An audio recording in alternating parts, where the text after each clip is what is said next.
बेहतरीन drama serial दिल नादान के इस एपिसोड में ट्विस्ट पे ट्विस्ट आ रहा है। जैसा कि आप देख रहे हैं कि तानिया अपनी ये चालें चल के पता नहीं क्या साबित करना चाहती है और ये बताना चाहती है कि बस अब वही है और ज़ावियार को हासिल करके देगी।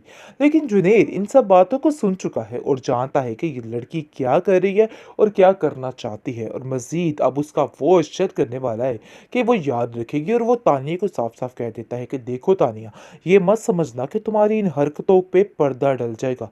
जब ये सब कुछ तुम्हारे सामने सबके सामने आएगा, तुम्हारी ये हरकतें, तो देखना कि ज़ावियार तुम्हारा क्या हश्र करता।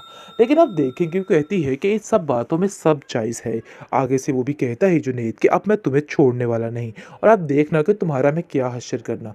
दुर्दाना भी काफ़ी परेशान है अपनी बेटी को लेकर, और वो कहती है कि मैं इस लड़की को समझा समझा कर थक चुकी हूँ, लेकिन इस लड़की के दिमाग में कोई बात नहीं बैठती। ऐसा लगता है कि ये कुछ गलत करके ही रहेगी, क्योंकि वो भी जानती है कि उसकी तरबियत पे कहीं न कहीं कोई कमी रह चुकी है।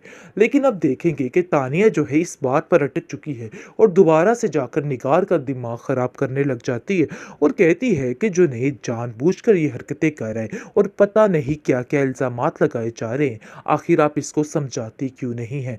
उल्टा चोर को तवाल को डाँटे, यही हाल इस लड़की का है। और आप देखेंगे कि दूसरी तरफ किस तरीके से निगार जुनैद को ज़लील करती है और कहती है कि मुझे तो यकीन ही नहीं आ रहा कि आखिर किस किस्म के इंसान हो तुम। ऐसी तरबियत तो मैंने तुम्हारी नहीं की थी जो तुम्हारी नज़र आ रही है। जिस पर जुनैद कहता है कि अफ़सोस मुझे इस बात का होता है कि आपने कभी भी ज़ावियार को, यानी कि हमें बराबर नहीं समझा। हमेशा ज़ावियार भाई को मेरे ऊपर तरजीह दी है। आखिर ऐसा आप क्यों कर रही हैं? किस चीज़ का बदला ले रही हैं? जिसको सुनकर वो कहती है कि ये तुम्हारा अपना ज़हन है, इसके अलावा मज़ीद कुछ भी नहीं है। बेचारी थक हार कर सोचती है कि क्यों ना अपनी दादी के पास चली जाए ताकि उसको थोड़ा सुकून हो जाए। लेकिन कहीं न कहीं वो जानती है कि उसकी भाभी उसके साथ कैसा सलूक करेगी। वो सिर्फ़ दौलत की पुजारन थी जिसकी वज़ह से वो खुश थी, वरना अब उसको एक पल के लिए भी वहाँ नहीं रहने देगी। जैसे ही वो बेचारी जाती है घर पे और जाकर देखती है कि उसकी भाभी उसको ऐसे पड़ जाती है, ऐसे चील कौवे पड़ जाते हैं, और वो कहती है कि तुम्हें शर्म नहीं आती? किस मुँह से तुम इधर आई हो? आखिर क्या चाहती हो? तुम्हारी वजह से इस घर में कितने दंगे फ़साद हो चुके हैं और क्या-क्या ज़लालत हो चुकी है। अब मज़ीद इस तरह की कोई भी बात हम लोग बर्दाश्त नहीं कर सकते। बेहतर यही है कि तुम यहाँ से चली जाओ। इसको सुनकर वो कहती है कि पहले तो आपके मिज़ाज ही नहीं मिलते थे। आप तो इतना प्यार करती थी और इतने सलूक से मेरे से बात करती थी। लेकिन अचानक ऐसा क्या हो गया कि आपके रवैये बदल चुके हैं? इस पर वो कहती है कि अचानक ऐसा ये हुआ है कि तुम्हारी हरकतें बदल चुकी हैं, इसलिए जो कुछ होना था सो हो गया। अब इस घर में दाखिल मत होना, तुम्हारा इधर कोई भी जगह नहीं है। जिसको सुनकर वो कहती है कि आखिर कितनी आसानी से आप कैसे ये सब कुछ कह सकती हैं? देखिए, ऐसा नहीं हो सकता और ना ही मैं यहाँ से जा सकती हूँ। उसकी दादी को उसकी बात पर पूरा यकीन है, लेकिन वो बेचारी बिल्कुल खामोश रहती है और कहती है कि बस कर दो ये तमाशे, आखिर कब तक ये तमाशे करते रहोगे? लेकिन आप देखेंगे कि दादी बेचारी की बात कोई भी नहीं सुनता है, बल्कि दिक्के मारकर नयाब को वहाँ से बाहर निकालने की प्लानिंग शुरू हो जाती है। इस पर दादी की तबीयत भी काफ़ी ज़्यादा ख़राब होने लग जाती है और बेचारी के पास कुछ भी नहीं रह जाता है। ऐसा लगता है कि नायाब को कि वो बिल्कुल अकेली रह चुकी है।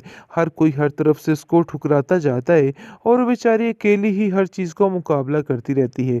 दूसरी तरफ ज़ावियार भी अपनी ज़िंदगी में खुश नज़र आ रहा है और उसको ऐसा लग रहा है कि जैसे सब कुछ ठीक हो गया है जिस दिन के नायाब उसकी ज़िंदगी से निकल चुकी है।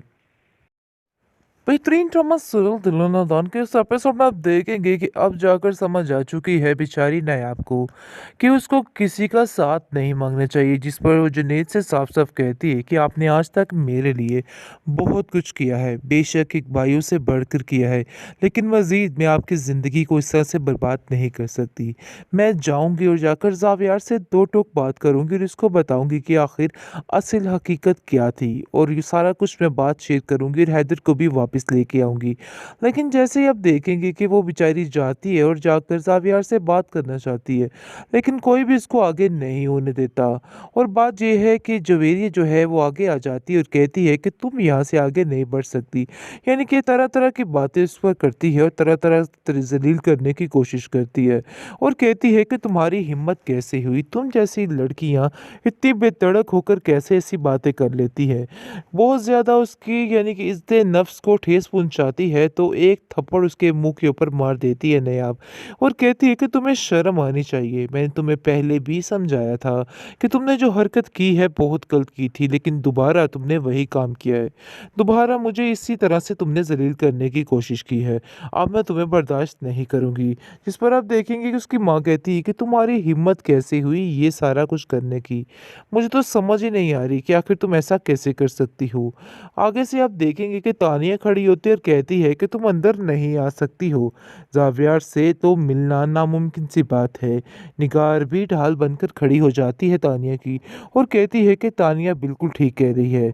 उसको दिक्कत देकर इस घर से बाहर निकालने की कोशिश की जाती है, जिस पर सब लोग मिलकर यही कहते हैं कि इस औरत को यहाँ पर नहीं आने दिया जाएगा। इस पर आप देखेंगे कि उसको इस घर से बाहर निकाल दिया जाता है। बेचारी दर-बदर की ठोकरें खाती हुई नज़र आती है।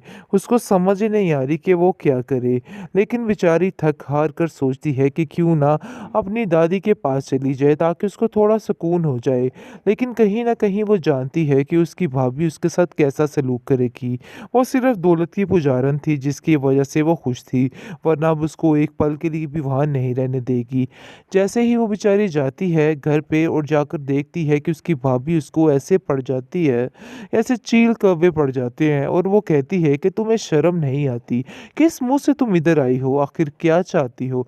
तुम्हारी वजह से इस घर में कितने दंगे फ़साद हो चुके हैं और क्या-क्या ज़लालत हो चुकी है। अब मज़ीद इस तरह की कोई भी बात हम लोग बर्दाश्त नहीं कर सकते। बेहतर यही है कि तुम यहाँ से चली जाओ। जिसको सुनकर वो कहती है कि पहले तो आपके मिज़ाज ही नहीं मिलते थे। आप तो इतना प्यार करती थी और इतने सलूक से मेरे से बात करती थी। लेकिन अचानक ऐसा क्या हो गया कि आपके रवैये बदल चुके हैं? इस पर वो कहती है कि अचानक ऐसा ये हुआ है कि तुम्हारी हरकतें बदल चुकी हैं। इसलिए जो कुछ होना था सो हो गया।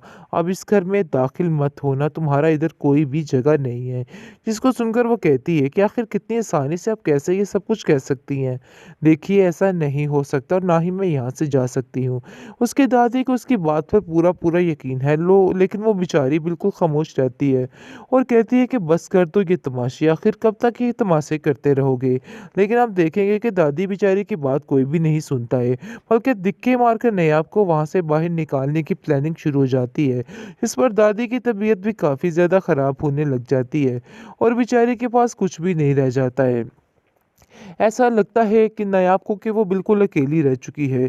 हर कोई हर तरफ से उसको ठुकराता जाता है और वो बेचारी अकेली ही हर चीज़ का मुकाबला करती रहती है। दूसरी तरफ ज़ावियार भी अपनी ज़िंदगी में खुश नज़र आ रहा है और उसको ऐसा लग रहा है कि जैसे सब कुछ ठीक हो गया है जिस दिन की नायाब उसकी ज़िंदगी से निकल चुकी है।